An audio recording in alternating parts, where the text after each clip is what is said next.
Jammu bus stand पर हिजबुल मुजाहिदीन आतंकवादियों आसिया grenade हमला किए जाने की प्रतिक्रिया च आरएसपुरा के लोगों पाकिस्तान ते ओदे पिट्ठू आतंकवादियों खिलाफ विरोध प्रदर्शन किया।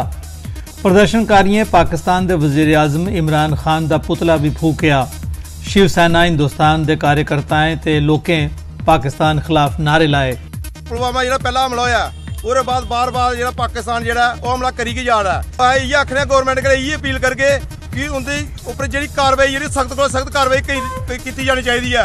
अस मोदी अगे भी मोदी साहब अगे अपील करने कि पाकिस्तान का पक्का इलाज किया जाए और सारे को पहले जो उनके समर्थक ने उन्हें फड़ी अंदर ठोकिया जाए।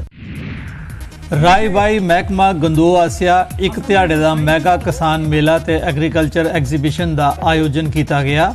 प्रीतम लाल थापा एसडीएम गंदोह पुलिस होरें इस मौके किसानें की भरोसा दवाया जे उन्हें गी टाइमा सिर हाईब्रिड क्वालिटी का बी ते खाद मुहैया कराई जाग। इस दे अलावा किसानें की सरकार आसिया चलाई जा रही पॉलिसियां ते स्कीमें बारे भी दसाया गया।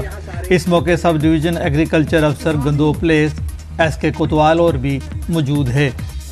इन्होंने फार फ्लंग एरिया में मशीनें पुजाइया, हल्ला पुजाइया, बीज पुजाए।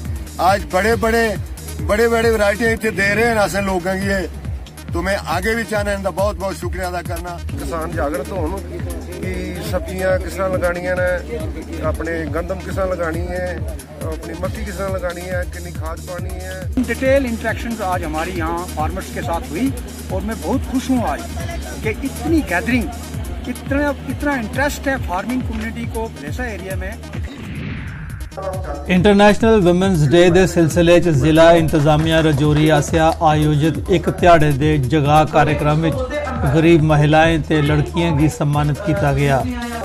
बख कॉलेजें ते स्कूलें दी छात्राएं कार्यक्रम में हिस्सा रहता। इस मौके resource person Jammu high court दी एडवोकेट ज्योति शर्मा होरें लड़कियों की लौकी बरेस थमा के सुरक्षा का माहौल प्रदान करने पर जोर भरिया।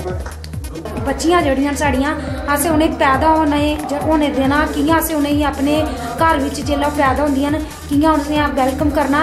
जेकर अगर कोई टर्मिनेट करा दा है, कोई प्रेगनेंसी टर्मिनेट करा दा है इस वजह कन्नै कि बच्ची पेट बिच है तो उसी असें रोकना अपने घर अपने आप हर जगह च इसी असें जेह्ड़ा है बच्चियें कन्नै जेह्ड़ी ज्यादती होआ दी उसी रोकना।